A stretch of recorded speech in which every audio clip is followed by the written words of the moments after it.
Vamos a tener claro mi postura. Yo creo, al igual que ustedes, en la seguridad, ¿ok?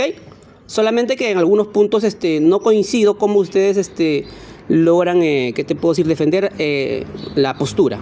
Ya, tú me citas Romanos 8:30, pero versículos anteriores a eso decía que todo eso se va a dar la glorificación si es que perseveramos. Ya me estoy poniendo ya un poquito ahí arminiano, ¿no? Claro, a ver, Timoteo pone su cara así, pero voy a buscar el texto. Permítame que voy a buscar la Biblia, a ver si aquí en mi celular. Voy. Hermano Fabián, el versículo 17 era el que le estaba haciendo mención de que justamente cuando usted me menciona el 30, ¿no? Que los justificados van a ser glorificados sí o sí, ¿ok? En todo caso, yo le hice mención justo del versículo 17, que da a entender como que hay que perseverar para que eso se cumpla, para que esa glorificación se cumpla. Lo escucho, ¿cómo usted interpreta el versículo 17? Y de pasada también el 13, creo, ¿no? Pero primero el 17.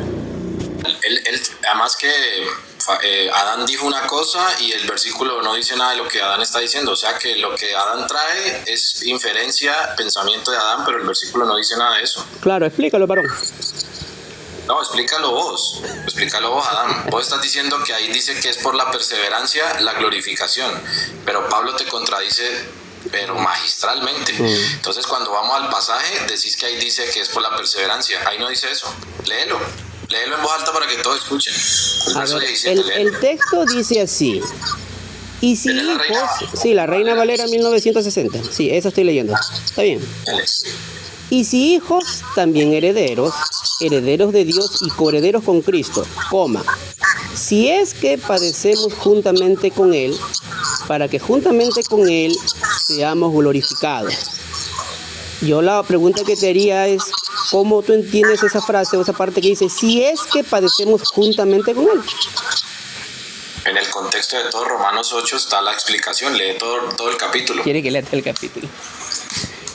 Claro, amado, yo entiendo que ya tú has leído todo el capítulo 8 y simplemente resúmenlo para aprender todos nosotros. Hermano, me están apagando el micrófono, no sé, o sea, si no quieren que no hable, normal, no hablo. No le apaguen el micrófono. Vos estás leyendo en castellano y te va a pasar muchas veces y vas a querer hacer dudar la salvación cuando lees en el castellano. Ese si es tiene que traducirse ya que el Espíritu. Porque ese es un condicional, eso es una afirmación, dei, tiene que ver con una seguridad, ya que padecemos juntamente con Él, para que juntamente con Él seamos glorificados. A ver, hermano, de repente ahí en el versículo 9 de Romanos, ya que estamos en el capítulo 8, cuando dice, y si alguno no tiene el Espíritu de Cristo, no es de Él, usted dice que se debe traducir, ya que el Espíritu de Cristo mora en vosotros, ¿verdad? Eso, si alguno no tiene al Espíritu, no es de Él, pues. Porque solamente el que ha creído en su muerte y resurrección recibe al Espíritu Santo como sello. Amén. Entonces, el que no tiene al Espíritu Santo morando en él, pues está en Adán, porque no ha creído en la muerte y resurrección de Cristo.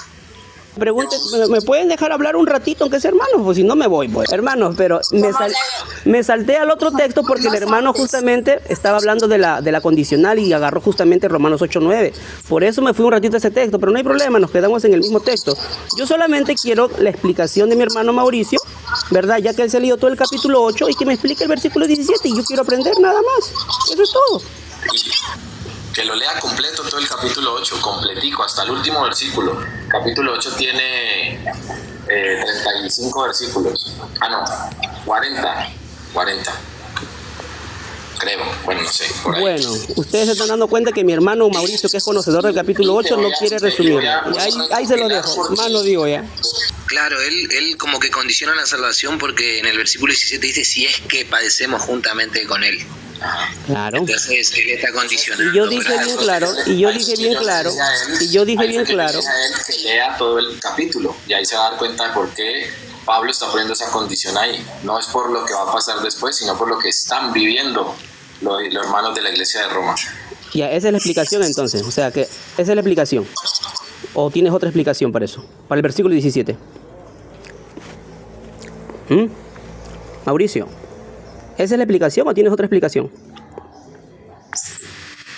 Hasta que no leas todo el capítulo, no te digo nada más. ¿En serio ustedes así enseñan, o sea, haciéndole todo el capítulo. Hay dos palabras en griego, te vean el 14, 15 y 16. ¿Cómo está Fabián? ¿Cómo está Mauricio? Solamente te digo Claro, esto, ¿verdad? si en el griego ustedes lo pueden explicar, explíquenlo pues, no hay problema, yo los escucho. Ahí lo que te está diciendo que los hijos de Dios son guiados. Los hijos de Dios son guiados. El tema de la guianza es uno de los que son las manifestaciones del Espíritu dentro de lo que es el ministerio de la llenura. La evidencia de un hijo de Dios es un testimonio interno que te lo dice el Espíritu Santo. Por lo tanto, el hecho de ser hijos de Dios, hay una adopción importante dentro de lo que era la parte romana, que se desligaba de todos los derechos de la familia anterior. Esta adopción tiene que ver con que tenemos todos los privilegios a la misma altura que aún los que tenían la ley y que han creído ahora en Cristo. Pero es así, la preservación es segura, la glorificación es un hecho consumado en el pasado, por eso está en un tiempo proléctico. A esto llamó, justificó y glorificó. El predestinar y el llamar, justificar y glorificar es un hecho que se hace en el tiempo del cronos. Pasa que glorificar nos ve como glorificados tan tiempo aoristo, ¿no? Como una obra ya consumada, pero mientras tanto somos en este cuerpo. Y las debilidades presentes, jamás, ningún pecado, ni falla, ni falta, nadie pueda separarnos del amor de Dios que es en Cristo Jesús, ninguna otra cosa creada, incluyéndonos a nosotros mismos.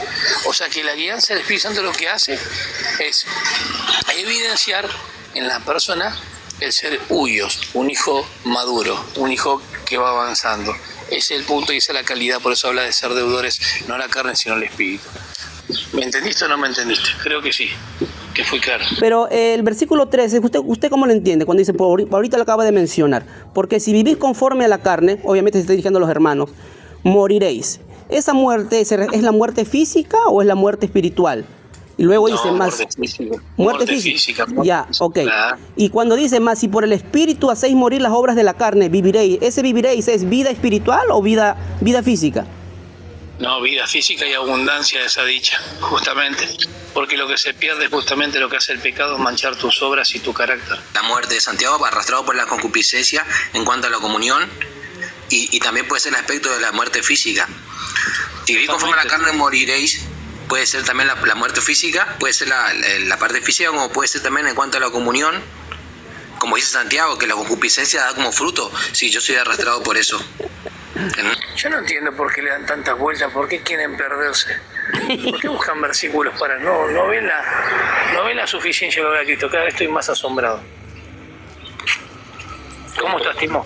David, Cuidado. Timo. Todo lo que acabas de explicar, David, y le pone la cereza al pastel Pablo con unos 6 versículos para no contradecirse con todo lo que ya ha dicho arriba, que está hablando de una muerte física, de una disciplina, y termina cerrando el pasaje con la magistralidad que usa cuando dice que ante todas estas cosas somos más que vencedores. Creo que dejé claro al principio cuál era mi postura, ¿no? Espero que haya quedado claro. ¿Aprendiste algo de lo que te dijimos, no? ¿Prestaste atención o no te importó nada? Mira, a ver, yo tengo otra manera creo que, no sé si ustedes habrán escuchado el pastor Michel Sugelén cuando enseña justamente este capítulo. Obviamente que él ahí en el versículo 13 no lo entiende como el pastor que se acaba de salir. ¿Ok? Hasta donde recuerdo, lo explica de una manera diferente, que en la cual yo coincido, ¿verdad? Pero igual, solamente mi observación sería, ojo que en el versículo 13, en la primera parte dijeron, o el pastor dijo, ahí se refiere a ¿cómo? Porque si vivís conforme a la carne, moriréis. Obviamente ustedes entienden que se refiere a la muerte física, pero luego el texto dice, a ver, ¿dónde está la Biblia? No, pará. Dale. Eso es lo que le entendía al pastor. Eso es lo que le entendía al pastor. Bueno, pero por eso yo fui a Santiago. Por ejemplo, yo no comparto eso, ¿me entendés? Ese Claro. Moriréis de muerte física. Yo pienso particularmente que si yo vivo conforme a, por ejemplo, Gálatas y los deseos del viejo hombre, que yo necesito despojarme de él, yo voy a morir ¿en qué sentido? En el sentido de Santiago, porque voy a obedecer a esos deseos y voy a generar lo que hablamos, ¿no es cierto? Que la concupiscencia me arrastra hacia el pecado y cuando peco se produce la muerte en cuanto a la comunión, ¿me entendés? Entonces debo confesar mi pecado. Y eso es lo que yo entiendo. No te entendí bien, disculpa que te corte, disculpa. Voy a mencionar el texto porque la verdad no, tengo una Biblia, pero no es Reina Valera. En Santiago capítulo 1 está en el contexto de la prueba. ¿Estamos de acuerdo? Claro, claro. Bueno, bien. Entonces, y también de la sabiduría. Ya. Y después dice que Dios no tienta a nadie, sino que cada uno es tentado cuando de su propia concupiscencia es arrastrado. ¿Sí? Ya. Entonces, y dice que, entonces, ¿qué significa? Cuando vos respetar el contexto, significa que una prueba, si yo no tengo la sabiduría para pasar la prueba o la situación, que puede producir en mí cosas buenas, paciencia puede producir en mí carácter cristiano, etcétera, etcétera, me puede ayudar a madurar, pero si yo no tengo la sabiduría que tengo que pedirle a Dios, yo puedo pecar contra Dios, porque Dios no tienta a nadie. Entonces, la palabra peirazo ahí se ocupa de dos maneras. En un aspecto en cuanto a las pruebas externas, pero cuando pasa a la parte de la concupiscencia, ya se ocupa en el sentido de la parte interna. ¿Entendés? Cuando dice que yo me arrastro por mi viejo hombre, la concupiscencia. ¿Entendés? Entonces, esa muerte que produce ahí, el pecado cuando yo soy arrastrado, tiene que ver con mi separación. La palabra muerte implica separación en cuanto a la comunión, ¿sí? Y yo debo confesar mi pecado, dice Juan, si yo cometo un pecado, porque tengo un abogado y tengo un sumo sacerdote en los cielos. Entonces, a eso es lo que yo voy. Hermano Fabián, entonces en resumen, es la misma idea de Romanos 8:13 con el texto de Santiago que está mencionando, ¿es lo mismo para usted?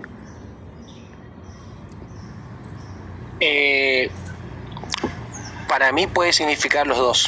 Vivir en la carne puede producir, en cuanto a la comunión, como la muerte física. Yo me atrevería, y capaz más con la muerte física, ¿por qué? Porque habla de gemir en nosotros mismos, ¿sí? Pero en esos padecimientos, y queremos ser revestidos, como decía David, de esta nueva creación.